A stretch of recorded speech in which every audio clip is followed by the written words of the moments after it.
So, we are scratching the surface and probably opening up, setting all kinds of hairs running that we won't be able to catch by the end of the day. That's fine. I'm just had the questions that I was caught with on my way to the loo just now. I was like, wow, that is... I mean, I love this job because there's just not many places where you get these sort of somebody just going, could you just tell me, how does that relate to the man of lawlessness in 2 Thessalonians 2? Can I just ask you, are you going to cover the rapture? Can I, all this, it's really great. So it's got loads and loads of things to integrate. But we aren't going to be able to do them all. So I will just highlight the 3 books, which I think Mornay would have mentioned at least 2 of them. And they're in, if I go in sort of, so we always do rankings of resources with chili ratings, like a curry. So last night I went to Mela. How do you pronounce it? Your really nice local curry house just off the high street. Really nice. No one knows. They're all shrugging. Duncan's like, I'm looking to you for the whatever. Okay, anyway. But they have, many of the curries don't have any chili ratings. And then there's some with 1, some with 2, and some with like, if you eat this, you will die kind of. Right. So, but I reckon that, so in terms of level, so the 1 chili recommendation, Ian Paul's commentary, which is the new updated Tyndale one. Ian is a friend as well, actually. He's a really great guy, really smart. When I did the Think conference on Revelation, the conference I run in London, he came and did a guest session, disagreed with me about loads of things, and then left in a whirlwind like a cape. It was really great fun. So we had a really fun time. But he's really good, and I've quoted him. So Ian's book on Revelation. And then I think, so Peter Lightheart's big commentary, the one I said, price-wise, it's 3 chilies, but actually level-wise, it's more like 2. I just think it's brilliant. I just wish it was cheaper, but it is absolutely outstanding. And the most interesting, generative commentary I've read on Revelation. In fact, maybe on nearly any biblical book. Really, just so many ideas. And that's just called Revelation by Peter Lightheart. And then Greg Beale's, the big one, that is 2 to 3 chili, probably the big single volume one Greg Beale did, but I know that there's which I haven't read, but the one that you gave away earlier is a condensed version, which I think he worked on with David Campbell, who someone here knows, and so which is a really great piece of work as well. Greg Beale, B-E-A-L-E. So that would be that's another sort of 2 to 3 chili number. So it kind of depends. There's loads of books on Revelation. Generally speaking, I think even a not great book on Revelation will probably be better than a website. As in Revelation, it is just the kind of, how do you say this? Like, the phrase, a little knowledge is a dangerous thing. And it sounds so condescending, but I do think with Revelation, it is a risk. Like that people go, I can just bamboozle and just throw in a couple of data points and interesting timelines, and you just get loads of people sort of following into, that's just a muddle. And so I do think reading up, if you're going to study it, I think using books rather than websites in the end, particularly if they footnote things, because then you can go, is there any evidence for that claim you've just made? And can I find out what it is? And that's why I think that sort of thing is important, whereas often online you just get lots of assertions. So that would be, if you're at the end of today going, I've got so many questions, I really just need a good night's sleep. But if 3 days from now I'm going, we really didn't ever get into the locust scorpions, what's going on there? Some of those resources will I hope, help. Let's talk about the beasts. I actually think the beast is surprisingly easy. I think it's obviously the bit that people get is very dramatic, but I think the beast out of the sea is actually not very hard to understand what's going on in comparison to some of the other passages that we are less well known. But as I said, chapter 9 is hard. Chapter 13, I think, is actually fairly straightforward. I saw a beast, top left, rising. Sorry, over there. And this is an online, I don't know if this was, I think this was done before AI became, because I did this in 2019. So I don't think that's an AI image, but it's pretty cool. Because that's basically the beast as is described in Revelation 13. But it's pretty straightforward, based back to the Colin Mitchell tribute link of Daniel 7. It's actually quite easy to work out what's going on. I saw a beast rising out of the sea with 10 horns and 7 heads. The beast that I saw was like a leopard, its feet were like a bear's, and its mouth was like a lion's mouth. It's like, okay, so that sounds like a weird creature. But what's going on here is that the beast is a terrifying hybrid of all 4 beasts that we meet in Daniel chapter 7. So in Daniel 7, Daniel is prophesying, and he sees a vision of the 4 empires that will come. And I think those 4 empires are Babylon, Medo-Persia, Greece, Rome. People differ about that. That's fine. For now, I actually don't think it matters for reading of this. But what happens is one of those beasts is like a lion, one of those beasts is like a bear raised up on one side, one of them is like a four-headed leopard, and the other is never described but in any detail, but is a great terrifying beast with 10 horns, and it devours the others, which is what that purple terrifying dragon-like thing in the corner is, right? And so what's happened in Revelation 13 is simply that all four of those beasts have been condensed into one uber-terrifying creature, right? So it's got 7 heads, because the lion's got one, the bear's got one, the terrifying beast has got one, and the leopard's got 4. So there's 7 heads and 10 horns, which are the 10 horns on the head of the terrifying beast.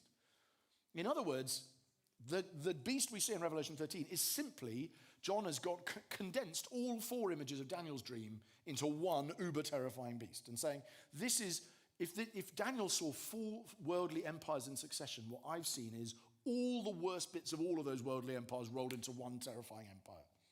That's what the beast out of the sea is. So if you put Daniel 2 and Daniel 7 together, you get one image. So Daniel 2 is a different way of telling it. Daniel 2 is a statue. It's got the head of gold, chest of silver, legs of bronze. Remember that image? That's all 4 empires in one statue. But if you combine the idea of all of the images in one with the 4 bestial empires, you end up with one massive beast. And empires are like beasts. Again, I want to keep saying, I just think, if you live in large parts of the world, the most obvious example of that is the British Empire. It would feel like a beast to a lot of people. Certainly, or maybe if you're Congolese, think about how do you think about the Belgian Empire? Yeah? This is what they do. They come in, they strip all the rubber in the country, they rape the women, they enslave the men, they steal all the natural resources, they shoot anybody who cares to object, they enslave, they flog, they do all of these things, and then they go and find money somewhere else. And now, I'm not saying that just to be woke. I'm saying that to go, actually, this isn't just a Roman thing. This is a very contemporary reality, right? And there's still empires functioning a bit like this now. But in their days, this is what empires did. And it's what empires always do. And not just empires that oppress us. Because sometimes, of course, you find, oh, gosh, the Mitchell and Webb skit where it's like, are we the baddies? Like sometimes you go, oh, because you never think you are. But, of course, often you go, oh, actually, for many people in the world, that's mine. Some of you might come from nations where my people were the oppressors. But in this case, it's like, the Roman Empire is the obvious example at this point in the world within anybody who has ever lived or likely to read Revelation in the first few years. The obvious empire they would think of is almost Rome is the only one you could think of. Because there's no equivalent empire like this. Probably anywhere else on earth. I guess you could argue that the Chinese Empire is approaching that kind of level of strength or supremacy within its small world, but at this point in history, the Chinese Empire is nowhere near as large or dominant as the Romans, but they live in the opposite end of Eurasia. And so from their perspective, the Roman Empire is all of the beasts of Babylon, Persia, Greece, and everything all rolled into one. So then the dragon, when we meet the dragon, and he stands on the shore between the land and the sea. The dragon is, if you like, straddling the land of Israel and the sea where the Gentiles come from. That's often biblical imagery. Israel is in the land and the Gentiles come over the sea. So the dragon is straddling land and sea, and that's where we meet the beast from the sea. The beast is coming out of the sea, and then in time, we'll meet a land beast. So I think the beast out of the sea is the Roman Empire. And I think the beast out of the land, by the way, is the allies of Roman power in oppressing the church within the authority structures of Israel in the first century, which, as we know, you read the book of Acts, you're constantly getting, who's doing the persecuting here? Is it the Romans? Is it the Jews? Is it the local authorities? It's basically both.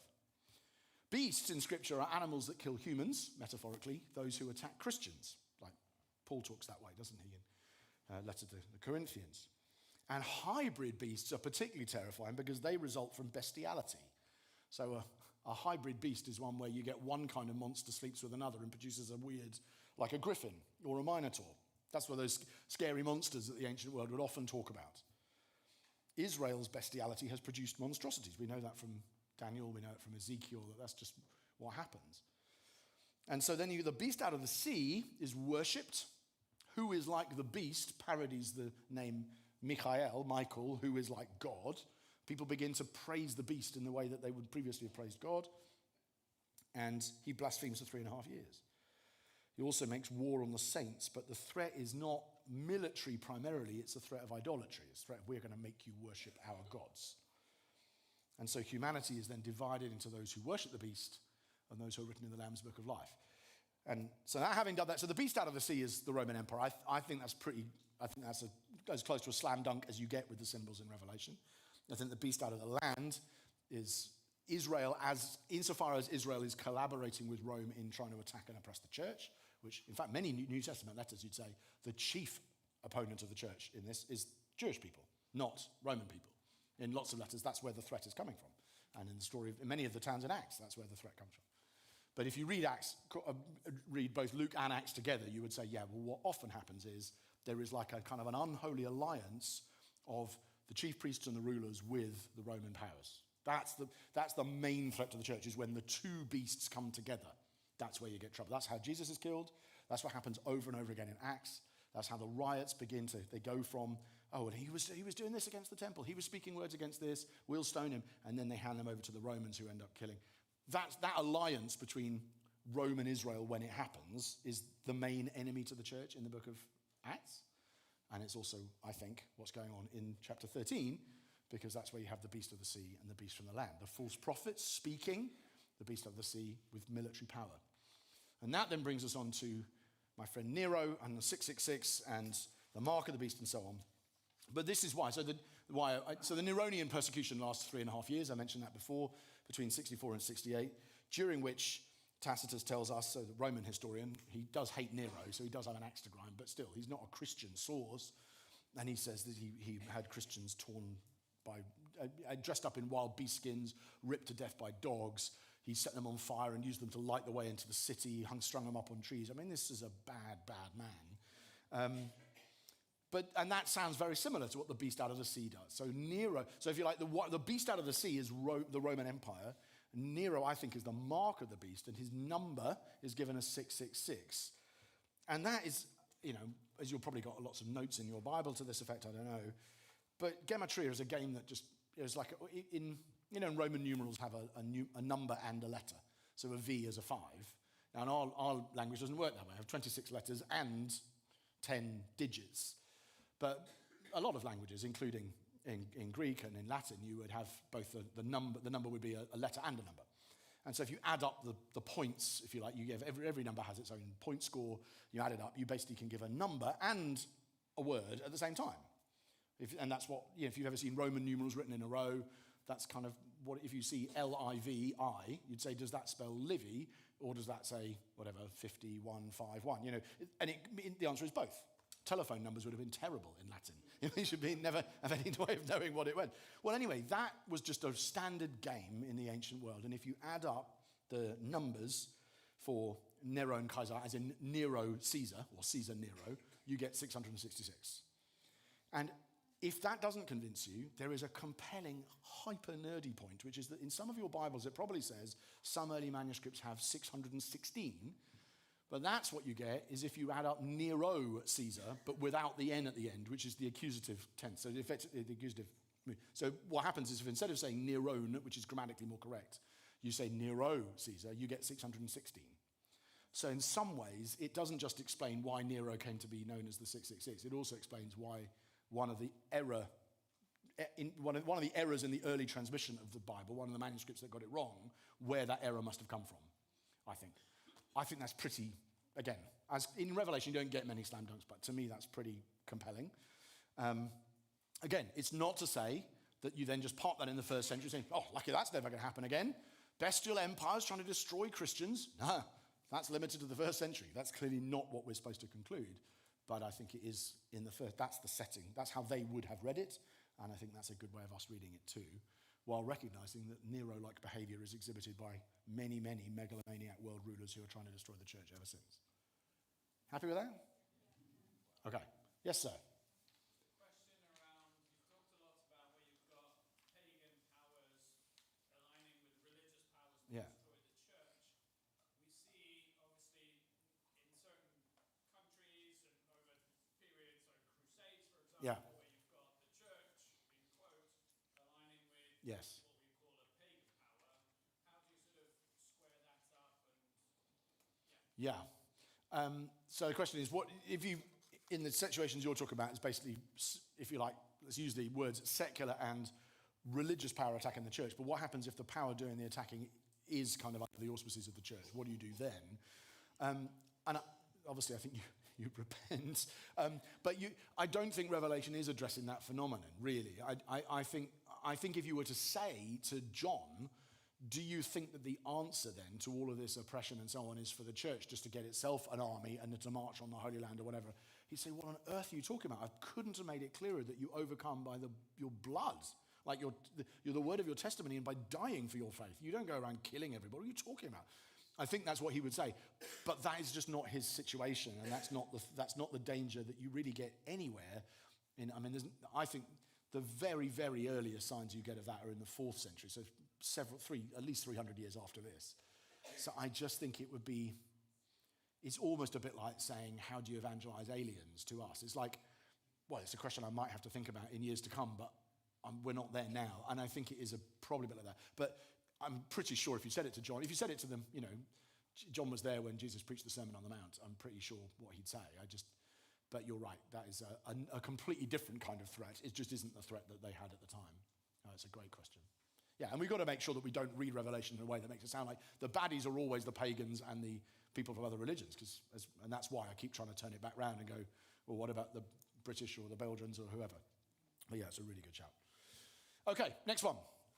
The harvest of the earth. I think then what you have in chapter 13 is mirrored by chapter 14, but a bit like I said, remember I raised that question, what about is the ascension being seen from heaven's point of view in chapter 5? I think you have a slightly similar dynamic in chapters 13 and 14. So what you have in chapter 13 is earth's perspective of worldly empire trying to destroy the church. You have the beast out of the sea. A leopard, bear, lion, beast emerges from the sea, which seems to have a mortal wound. All nations worship it, except those in the Lamb's book. Right? Act 1 of chapter 13. Act 2, there is a call for perseverance. All authority has been given to the beast, and a warning is given that all will worship it. Here's a call for the endurance and faith of the saints. Act 3, the beast from the land rises. A beast with 2 horns makes the earth worship the sea beast and gets earth to make an image and receive a mark. So that is Earth's perspective. If you're living on the earth, you would say that's what's happened. This terrible bestial empire has come out of the sea. This terrible land beast speaking untrue things is allied with them, and the two of them are trying to get us to worship false gods and kill and destroy the church. That's Earth's perspective. Heaven's perspective is different. Heaven's perspective is narrated in many ways in chapter 14, which is that there is a lamb standing on Mount Zion, the lamb who we know has been slain. The martyrs are singing a new song, and all the nations are commanded to worship. Then there is a call to perseverance. The fall of Babylon is announced, and a warning is issued to anyone who worships the beast. So that's the same. The middle section in both is the call for perseverance. And then Jesus harvests the earth. He takes a great scythe or sickle, and he reaps the wheat harvest. And an angel takes a sickle and reaps the grape harvest, and that's then thrown into the winepress. So you could look at the first century and any subsequent century in which the church is facing persecution either as the attack upon a poor defenseless church by a couple of beasts, or as Jesus harvesting his church and bringing the martyrs to himself. Now, and saving up judgment to then bring upon the pagan empire. Both of those perspectives are true, and obviously, naturally, we live with the beast, the earth's perspective. We don't naturally think about it. I don't want to think about what's happening in northern Nigeria right now, as in the Revelation 14 terms, but there's a sense in which it is. There's a sense in which, if this reading is correct, there's a sense in which it is not just the beasts attacking the church, but it's also the Lord Jesus coming and saying, you have been faithful unto death, and are now taking the harvest that is mine and bringing it to myself. You will be vindicated, and you will be asking how long, but you're in my hands now. So if these little bubbles on the side, if we know Daniel 7, as soon as we meet beasts, we're expecting a son of man to conquer them, because we know. So that's the obvious question you'd ask if you read Daniel. It was like, we've got all these beasts and horns and the leopards, and okay, where's the Son of Man then? Well, the answer is, in chapter 14, he is the Lamb on Mount Zion, surrounded by martyrs who are singing because they're not suffering anymore. The call for perseverance, very similar, as we've said. And then the harvest of the earth, just most interpreters think that the wheat represents the saints and the grapes represent the wicked. But given the parallels between the two chapters and the vine imagery in Scripture, and the treading outside the city, tribute linked to the lady over there who was asking about that. Another good example of that, by the way. And the sacramental overtones of bread and wine, George Caird argues that both the grain and the grapes represent the harvest of the martyrs. The grapes, so when the martyrs are thrown into the winepress, when the grapes are thrown in the winepress, you think, oh, that must be the wicked being destroyed. But he said, no, that's not what happens. What happens is God he picks up, like a harvest of the earth, picks up the grain and the grapes of God's faithful dead, and then the grapes are then put into a winepress, which when it's pressed is turned into wine, which the pagan nations then have to drink. So it's like, you are responsible for all of these people's blood. They are grapes whom are now been crushed and turned into wine in order that you might now drink the wine of God's wrath in judgment. And that's what the bowls, which we're about to come across, are for. Do you see what I mean? So it's like the martyrs are pictured as grapes who are then pressed, turned into wine, and then that wine is given to the evil nations to drink. So martyrs are agents of judgment, not objects of it. Interestingly, when the city of Babylon finally does fall, and it will, just to be reassured with all of this grim imagery, it's covered in the blood of the saints. That's what they say.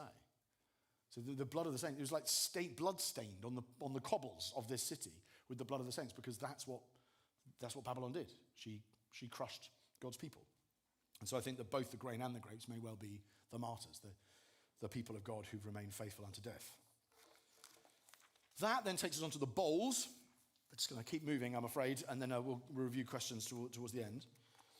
What happens in chapter 15, it kind of seems a bit strange. If you read chapter 15, and some of you may have read the whole book, I guess, in preparation for today or whatever, but Revelation 15 seems to have reordered the events and the numbers of the Exodus story. So in Exodus, you get 10 plagues, victory through the sea, the Song of Moses, and then the sanctuary with cloud. But in Revelation 15, you get victory through the sea first, then the Song of Moses, then the sanctuary filled with smoke, and then the plagues, almost at the end. So you think, why has he done that? But when you look more closely, you notice that there are 10 plagues in Revelation, and those 10 plagues have been split into a 3 and a 7. The Exodus happens in between them.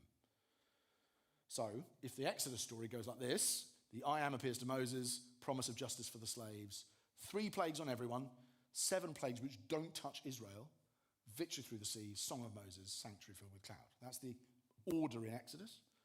The order in Revelation is, I Am appears to John, promise of justice for the martyrs, 3 plagues upon everyone, then the victory through the sea, the Song of Moses, the sanctuary filled with smoke, and then the 7 plagues which don't touch the church, which only touch the enemies of God. So actually the patterns are pretty close. And so John, as we said near the beginning, is retelling an Exodus story as a way of describing God's preservation of his faithful people and his judgment of the nations who oppress her. Then, climactically, the 7 plagues or bowls are poured out over the nations, and particularly over the Roman Empire.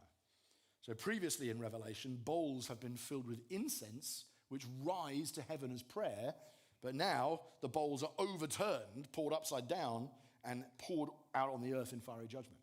So a bowl is two-sided. It kind of either gathers incense, go up beautifully, or it turns upside down and pours out judgment terribly.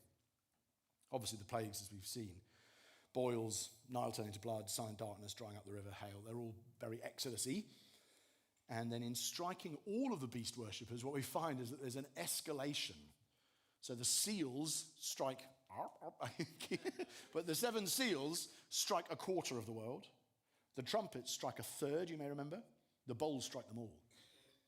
So there's like an escalating layers of judgment as the bowls are poured out and judgment comes upon those who oppress God's people. And the culmination of that is the great battle of Armageddon, which I said we would get to, but I'm not going to spend loads of time on it, but it is your next page.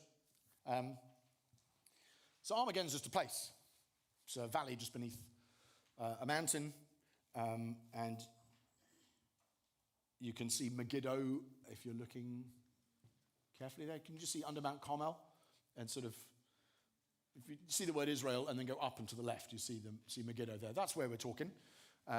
The stage is set now, with the bowls being poured out. The stage is set for a battle between the kings of the rising of the sun, crossing the Euphrates, and the kings of the whole world, who are inspired by the spirits of the dragon, the beast, and the false prophet. Is that, if you first century reader, would you go, okay, well, that's Parthia, what we now think of as Persia or Iran. Is that Parthia attacking Rome? Because that's one of the possible historical backdrops.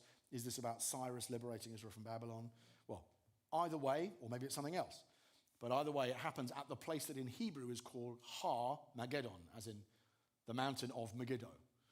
And Megiddo is where Barak and Deborah defeated the armies of Sisera.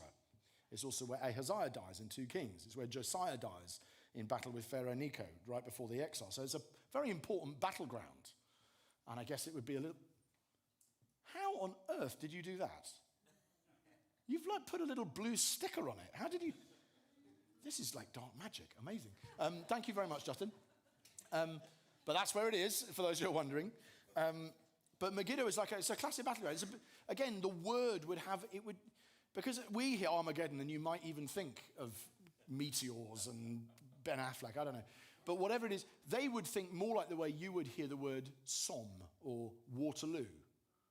Right? It's just a word like that, depending on Waterloo would generally, I imagine, is like a good battle word for a British person, and Somme is a bad battle word. But either way, that's what it sounds like, a battlefield, right? That's what Armageddon would mean. Har-Megiddo would mean that. And that makes it, because of all of these key defeats, particularly the one just before the exile, Har-Megiddo, or let's call it Armageddon for now, becomes a reference point in the Bible for mourning at their king being pierced, and for a place where battle takes place and the king gets mortally injured. So Megiddo itself is a plain, but the nearby mountain, as it happens, overshadowing it, you might be able to see. And no doubt Justin's going to put another differently coloured sticky dot on it somehow with his clever skills. But Mount Carmel, which is where Elijah confronts the prophets of Baal. So it's sort of this plain is overlooked by this mountain where Elijah fought the false prophets. So we're ready for this massive bloodbath. The bowls are being, so we've had the seals have been unpicked, the trumpets have sounded, the word has been preached, the visions have come, the earth has been harvested, the bowls are being poured out, Armageddon, massive clash. Is the woman, is the Babylon, the great city who is oppressing God's people, finally going to get it? And then suddenly, the battle is skipped altogether. Yeah, thanks very... See, the funny thing is, I'm building up this lovely rhetorical build-up here. I'm going to see all sorts of people just going, oh, he's put another sticker up. It's completely taken the wind out of my sails. So thank you very much. It serves me right, really, for being... You never mess with the guy at the back, because they've always got the last word. But anyway, all of that build-up is happening, and then in this colossal anticlimax, the battle is either postponed or it's just skipped. Like, we're really building up the end of chapter 16, and then suddenly we kind of as if it's gone, and then at the very end, in chapter 19, you find the aftermath of it, which is there's corpses everywhere, and there are birds and beasts eating the corpses. But you think, what happened to the battle? Where has it gone? We've been building up to it for all this time, and then we have a gap of 2 or 3 chapters, and then at the end of it, you find the bodies everywhere. But where was the battle? It's like you'd never film a movie that way, would you? And I think that leads some interpreters to say, well, that suggests that the fall of Babylon, which is what happens next in the story, chapters 17, 18, 19, that is Armageddon. That in some ways, it's not out of sequence at all. What's happened is the bowls are being poured out, the battle lines are being laid up, and then, in climactic judgment, Babylon is thrown down. And as a result, there's just bodies wasteland at the end, because the rider of the white horse has arrived to claim his kingdom. So in a way, you might, and I can't prove this, but I find that quite helpful, that the fall of Babylon, in that sense, in the story of Revelation, is the Battle of Armageddon. It's like, this is what Armageddon was in reality. It was the throwing down of a city and an empire that was opposed to God. Wow. We have covered a lot of things, and we've also covered a lot of difficult things after lunch. So, congratulate yourselves. Give yourself another 2 or 3 minutes just to mull on that whole second vision. We're now through the worst of it. I think maybe that's not the best way to speak about Scripture. I don't know. Through the worst of the teaching, anyway. And I think, although there's still some interesting stuff to come, lots of kind of, whoa, what's going on, I think it begins to become simpler now, which I'm sure will be a source of some relief. But maybe just have a process of some of that, like, the seals, bowls, trumpets, that whole thing, and on your tables. Any kind of, what do you want to pick up on? Anything that's, again, baffling, any curiosities to throw out. Just give yourself 3 or 4 minutes on that.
Okay. We can take, do you want to take 2 or 3 questions and just see where we are? We don't have to, but we can. Yes, sir. So, in your reading, the like amillennial, Yeah. Yeah. you were saying that we're in the millennium Yes. and we're experiencing both ongoing judgment Yeah. and the reign of Yeah. Christ. I'm just trying to situate Armageddon, which is gone. Justin has just removed Armageddon. It's gone. No, there, it's back. So, is this even a thing, essentially, or is it a dynamic that is happening now? Okay, so good question. In your reading, Yeah, so in my reading, is this describing a literal, is there a literal battle to which this corresponds, or is it really a very vivid way of describing the throwing down of worldly empire and so on? And I think in my reading, it is more the second. It is using, just like the plagues are. So but this is just down to how you read the book. So I'm not seeing really literal frogs flying through the air or literal locusts disguised as scorpions biting people. That's just not the way I read the apocalyptic language. It's not the way to me, it's like saying Babylon isn't really a lion. Persia isn't really a bear. It's like they are ways of trying to get us to feel the vile grimness of evil empire against God, but that doesn't mean that they're actually bears or frogs and I think the same, personally, I think the same is true here, that if there is a historical event to which Armageddon corresponds, it's the destruction of what we're going to see next, which is the destruction of Babylon, and in some ways the judgment that God brings against the current world order, in my reading, particularly in the events of AD 70, the overthrow of the Old Jerusalem and the overthrow of the Roman Empire. That's what I think if I had to say this is the key historical event that's in view here, but I think it's more, that's where the idealist reading is, this is also a symbol of the way in which the enemies of God fight the powers of God, and in the end God overcomes. But no, I'm not seeing a particular 1st century battle or 16th century battle. No, I'm not. No, I'm not. No. At this point, I think the book turns to, come back to that really good question you asked near the beginning of the day.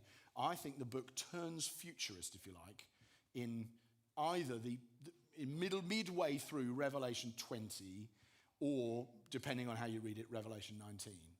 So I don't think it has happened yet in my reading. But that's not everyone's reading.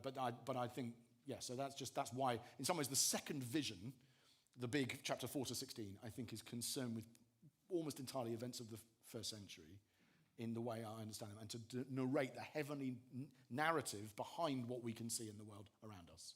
And so it overlaps with the story of Acts in that way. That's what I think. Great question. Thank you for, yeah. Yes, sir. Yeah, on the screen where it talks about the harvest of the earth, Yeah. and Jesus harvested something, the grain, and the angel harvested the grapes. Is there any significance with Jesus and the angel? Yeah, I probably don't really think so, but that might be because I haven't understood it. I think because of that case I'm making about the way in which the martyrs are grapes are crushed, are turned into wine, which is then given to the nations to drink, I am seeing the blood of the martyrs as being that. It's almost like when you make someone, when you make someone drink liquid gold is because they wanted so much money. It's almost like the judgment is the suitable judgment for your own sin has now landed on you. And therefore I read it as if it might as well have been Jesus. It could easily have been. But that is a good question, because to be honest, in my reading, there isn't a particularly good reason for that, and maybe there should be. So it's an unresolved question for me. Yeah. Yes, sir. A question about, you threw in a very small comment right early on in the day about 6 being the number of man, I think you Yeah. said. And do you see that as significant in this Nero Yes. number? Yeah. Yeah, I mean, I think 666 is... let me throw out 4 things. Sorry, you've got to remember, I wrote this, I lectured on this for 3 days, and then had to just fire half the pages, and then, might be at times where I feel like, there's a lot of things being missed out here, or we're just having to go very fast. So I think 666 is, there is the gematria point, which is, as in the maths game thing I mentioned about Nero. 666 is 2/3 of 1,000, which I think is, again, the language of the third being facing judgment, and the 2/3 is quite a theme. I think there's the fact that 6 is man's number because it's one short of 7. And so obviously humans are created on day 6, and then on 7 God rests, and so there's a man-God trade-off there. And also, and this is the one that's the most tentative about, and I don't quite know where you go with it, but I think the Israelite history point is just, have you ever noticed when you're reading through Kings in your devotions that Solomon amasses 666 talents of gold? And ever wondered, that's an odd number, like why has he told us what that is? And I just kind of half wonder whether that word is meant to say this is the kind of thing that happens when people want to accumulate too much wealth and power. It's the beginning of the end. And so I wonder whether that's another, I think it's the only other place in the Bible where the number 666 appears anywhere. And so I kind of feel like that must be significant. So I think there's, like a lot of the symbols in Revelation, I think it's got many layers. I had one other question. Do you think there's a reason why Revelation itself doesn't have more explanatory commentary? Is there a reason why Revelation doesn't have more explanatory commentary? I think, you mean why, so like other apocalypses might have like Daniel sees something and then someone comes and says, let me show you what it means. Why isn't there that? That is a very good question. I need to think about it. No, the short answer is no, I haven't thought of a reason why that's true. You're right, because that is distinct, even from the parables, isn't it? Sometimes Jesus goes, well, this is what it means. Or even John in his gospel, he's quite frequently. Yeah, I don't find that so strange, because obviously gospel is such a different kind of writing, but the real puzzle is why has an apocalypse not got that kind of... Surely today is that commentary. You're claiming that I am the angel of Daniel 7 appeared in human form. Oh, gosh. Yes, I want to be very clear for anyone who may be listening. No, I'm not going to be struck down for claiming that. Okay, thank you. Before we get into any more trouble, next page. So we now move on to the third vision in the wilderness. And we, as I say, although that looks like we're only 3/5 of the way through, we've actually made quite a lot more progress than that because we've only got 6 chapters left. But the third vision, then I was in the Spirit. Now, back to some of the comments we made earlier in the day, it's almost like back to the Nolan film thing. You almost have to sort of fade to black on that vision and then sunrise and a new vision, right? So I was in the Spirit and I saw, and I'm now out in a wilderness and I'm seeing something. I'm looking at the same events, but from the same story, at least in outline, but from a different angle, which is why that anticlimax about Armageddon is weird. Because it doesn't describe the battle, as we were saying. Just sort of cuts away as if we all know what happened. Which you might do, I guess, in a First World War film. I mean, in fact, that is what happens at the end of Blackadder. I've just thought that's actually not a bad parallel. But it isn't, no, I'm no kidding. That is what happens, isn't it? At the very end, they all run over the top. And then you might think, that's the climactic moment. But then it just fades to the poppies because everyone goes, yeah, we know. They just, tens of thousands of them died. It's one of the best endings to any TV show because everyone's like, oh, wow. And I wonder if that might be a parallel in a way to the fact that the Battle of Armageddon's never narrated. I don't know. I'm ad-libbing.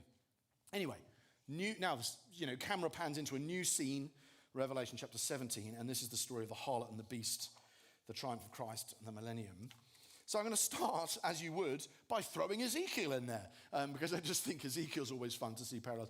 But just, if I walked you through the eschatology of Ezekiel, so the top chain of arrows, it might run something like this. There is a battle in which the harlot is overthrown. There is a lament for a fallen city. Israel is raised from the dead, the valley of dry bones that come back to life. There is the battle of Gog and Magog. The birds gorge on the corpses at the end. Then the camera pans to a high mountain. The city or the temple is measured. And the new city with temple full of glory and a life-giving river is revealed. That's the plot of Ezekiel after the glory has left the temple. And I know Ezekiel is probably one of the only biblical books we find more confusing than Revelation. But that's, and there's lots of laments for the king of Tyre and other things in there as well. But that's not a bad summary of some of the key events of the book. The eschatology of Revelation follows exactly the same shape. The harlot is overthrown. There is a lament for a fallen city. There is a resurrection, right? They're coming to life to reign for 1,000 years. There is a battle of Gog Magog. The birds gorge on the corpses. Interestingly, that happens before, not after the battle of Gog Magog, but we can come back to that if you like. Then there is a vision on a high mountain in which we see the church, the bride, the city or the temple is measured. And there is a new city, a temple full of glory and a life-giving river. And now those parallels don't necessarily tell you all the things that all of them mean. And in many ways, they might actually be more helpful for our understanding of Ezekiel than Revelation, because Ezekiel is actually less well known for most Christians because it's kind of obscure and longer and less obviously about Jesus and all that stuff. If you are, and I'm going to totally fudge this on the millennium, if you are going, because you can disappear down that rabbit hole for hours and we just don't have hours, but what I generally do is I think there's an absolutely brilliant 4-way, 2-hour debate on YouTube hosted by John Piper, who's not a bad host to have for these things because he's sympathetic to all three views in different ways and very sharp. And he hosted a debate with Sam Storms, Jim Hamilton, and Doug Wilson, all basically taking their different views of, one of them's premillennial, one's post, and one's amillennial, and Piper moderates it. And it's an exemplary conversation, and I might have my views about some of the people in the video, but I think the way they express themselves in this one is really good and really illuminating. So if you want to do, okay, I just want to understand that a bit more, how do we fit that together, millennium, rapture, some of these themes, what's going on, I think that's great. Particularly because I don't think as much of what Revelation is really about. It's a very small passage of this book. I didn't want to not comment on it, but it is a really good resource. I think it's about 2 hours long, and you could, be driving somewhere and listen to it. It's I think, very, very helpful. At one point, one of the guys was saying, I might be wrong about this. He said, to be honest, I don't really have a problem with changing my theology in midair. He says about the millennium. It's like, if I'm wrong, I'm going to find out I was wrong while traveling through it. It was very funny. And I was like, that's actually quite a good, it's that kind of tone. So at times they're quite robust with each other, but they're also very warm. It's very good, I think. Anyway. So let's talk about harlots and beasts. We've met beasts, or we met the sea beast anyway, and I think the sea beast and the beast in Revelation 17 is the same. So start again. Top left here, that is a picture of a harlot riding, I guess, a beast. It looks like a kind of pack of tigers to me. But anyway, I found it online, thought it was good. The 7-headed, 10-horned beast in Revelation 17 is clearly Rome. I think the symbolism is very obvious there. Rome is built on 7 hills. Some of us have been there and seen them. It's clearly, even then, the fact that we've got a 7-headed, 10-horned beast in chapter 13, the beast out of the sea. To me, that is, again, I'm sure some people have read it as some people do still think it's Trump or the Pope or something else, but I'm like, nah, that's, as far as I'm concerned, that's Rome. Take that as one of the fixed points. So there is a beast, but there is also a prostitute, a harlot, riding the beast, and this is where things get interesting. So the harlot, usually in the Bible, that's normally Israel, the unfaithful wife. Now obviously, Israel is simultaneously the harlot and the bride, right? You get that all the time in the Old Testament, and that's the whole point, is that she is God's bride, but she has also behaved like a prostitute, and she's given herself out to whore after false gods, but God is going to restore her as his bride, but she's not. So that dynamic, I trust we all know. I trust no one's going to hear that as an anti-Semitic remark. It's just a statement of biblical prophecy. That's what Hosea and Isaiah and Jesus and many others are doing, at least Ezekiel. So you have a beast and a harlot riding the beast. So one question you have to ask is, well, are they different? Because I think it reads as if they are. I think it reads as if the beast is one character and the harlot is another character. The woman is dressed in priestly clothing. She has a name written on her forehead. She is a city drunk with the blood of the saints, which takes us back, I know we were talking about this earlier, the city where the Lord was crucified, but that city drunk with the blood of the saints is very similar to the way Jesus talks about Jerusalem in, say, Matthew 23, or Matthew 21, or Mark 12, or Mark 12. And so I think you've got a number of clues there, like, okay, if I didn't know, I might think, okay, city drunk with the blood of the saints, harlot, immorality, one should be worshipping God, but is actually going after false gods. A lot of the prophets taught her that about Israel. She's a mother whom we encounter in the wilderness. Now, this is a very mischievous point from Peter Lightheart, but because Lightheart was saying, it's just really weird. You get this in Zechariah as well. You get a woman in a basket who then suddenly is taken away and found in the land of Babylon. This immoral woman. And he said, well, this is what happens in Revelation. You have this woman who was, chapter 12, the woman, she gives birth, she gets taken on eagle's wings out to the wilderness, and then suddenly she reappears in chapter 17, but she's dressed very differently. Lightheart, his amazement is a Paul's surprise. He knows this woman. He's seen her before, laboring in heaven, fleeing the dragon. He is startled. Is that you, Ma? Which I think is a really lovely way of saying that John, effectively having said that, seen the people of God, Israel, have been taken to safety, and then all this stuff with beasts and all this stuff has happened, the bowls have been poured out, and now she's back, but she looks like a prostitute and she's riding a beast, and he's like, is that my mum? Is that, is that my mother Israel? Is that the same person I've seen? Because has Israel somehow given birth to the Messiah and escaped, but now actually become part of the forces who are attacking God's people? And then you've got to bear in mind, this is a book in which we have Jezebel and we have synagogue of Satan. We have lots of language like that to describe Israel as attacking the church, which is a lot of what happens in the book of Acts. It's the backdrop to Hebrews. It's the backdrop to many books. And it's going to sound a bit of a shock, right? Because, it probably won't shock you because I've hinted a couple of times that may be what's happening. And I also think that another point in favor of that, so that would be to say, what if the harlot is Israel in opposition to the church and the beast is Rome? The other question I'd have, if that's not right, because sometimes people read the woman and the beast as if they're the same person or same empire, but how can how can the beast hate the harlot if both of them are Rome? What does that even mean? I think we've got a beast, which is Rome, being ridden by a woman or harlot, which is Israel in opposition to the church. And the harlot and the beast she rides are different as Jesus are on the horse he rides. So we've got these two riders on beasts, right? You have Jesus riding a white horse who's going to appear in a moment, and you've got the harlot riding the beast. The beast will end up consuming and burning the harlot, which of course is what happens in AD 70, if I'm right. The beast, Rome, does destroy and burn the city of the harlot, namely Jerusalem. Now, that won't convince us all. I know some of us are going, I'm not even quite sure I understand it, let alone whether I agree with it. But that's my take on what's going on. That the beast and the harlot are Rome and Israel in opposition. Clearly not Israel in the sense that Paul would use that word. True Israel, faithful believers with Gentiles grafted in. That's Israel in Paul's sense. But and of course Israel isn't the word that John even uses here.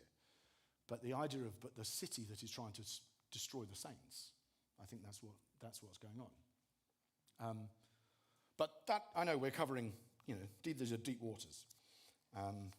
So that's my read. So I think then the harlot who steps up and is identified then as Babylon, mother of immorality, most commentators take that to be Rome. And I actually think that might be Jerusalem rather than Rome in this context for that reason. But we can disagree on that. And as you see on the next page, the fall of Babylon, when the judgment comes, you can read it in both of those ways, and you might be able to read it literally in both of them at once. So, if you read Babylon as Jerusalem, as I'm saying I do, and you see AD 70 as the fulfillment of these prophecies, the destruction of Jerusalem, the burning of the temple, all that stuff, then you'll see meaning to all kinds of little details in chapter 18 as Babylon is destroyed. So you'll see she's described as infested with demons, which is what Jesus says about Israel in Matthew 12. You see the suddenness of the judgment with the city burned and destroyed, which is what he says in Mark 13.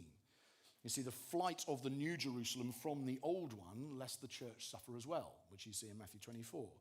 You'd see a phrase like the blood of all the prophets and the saints being found in her, which Jesus says climactically in his judgment in Matthew 23. You'd see that as being paralleled here. You'd see the overlap between the lists of traded goods in this passage, chapter 18, and the list of traded goods in Jerusalem in 1 Kings 5 and 1 Kings 10. Now, if you don't see the parallel, you'd go, oh, who cares? But if you do, you'd go, there's a lot of overlaps there. That's interesting. And then the overthrow of the city, in my view, of Jerusalem, also echoes Jesus' judgment of the temple system. So when Jesus comes into the temple, he stops worship not only to say don't trade, but also to effectively to enact judgment on the temple system, which is it's meant to be a house of prayer for all nations. And he prophesies destructions on the whole city. He says that anybody who leads little ones astray will be a millstone thrown into the sea, which obviously is imagery that you find in Revelation 18. The old Jerusalem goes up in smoke, and then the new Jerusalem comes down out of heaven like a bride. Some of you go, I don't buy that. That's fine. But that's one way, and that's the way I want to do both. I'm going to have my preterist cake and eat the idealist one. The other way of doing it is you might go, but I just feel that's just too weird. And you can read Babylon in a symbolic way for idolatrous trading empires then and now, because this is true in many ways of Rome, but it's also true of, it's hard to think of a more effective naval trading empire than the British one, just to give one final. In many ways, I'm a very patriotic person, but I just think we've got to own it sometimes.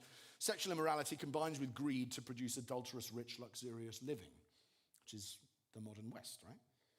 When the judgment of God falls upon such empires, no amount of trade, wealth, luxury, financial strength, or cult worship of other deities can save them. What happens as empires get stronger, they aspire to deity, so they sacrifice human blood to sustain it, which we still do, like in some ways. They just usually, I don't mean to be too on the nose. Well, it is on the nose, but often it's the blood of very, very small people still inside their mothers. That's one of the ways, because actually that is, for a lot of people, that's an obstacle either to sexual freedom or to financial freedom. It's not the only reason it happens. I'm not saying it is, but that is a big part of why it's something people in our society are very protective of.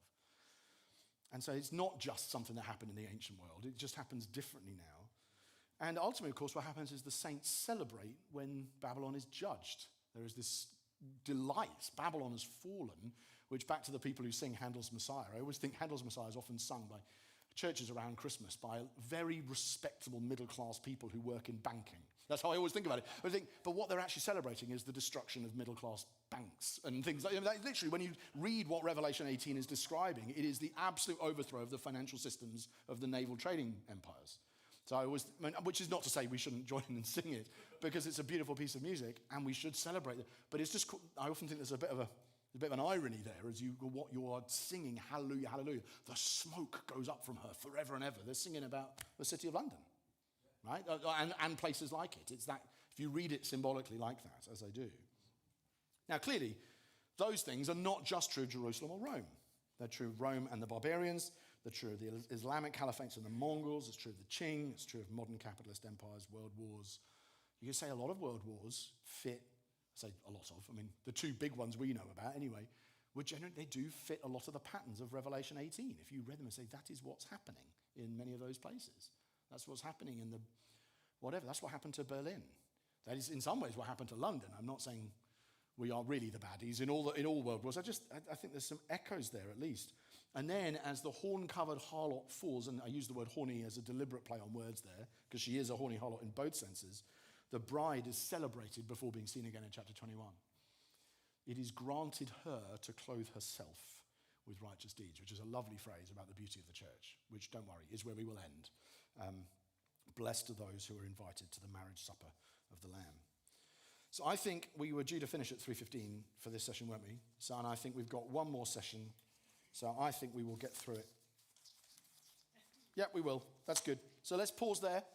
And then should we start again at 3:30 and then go for our last session?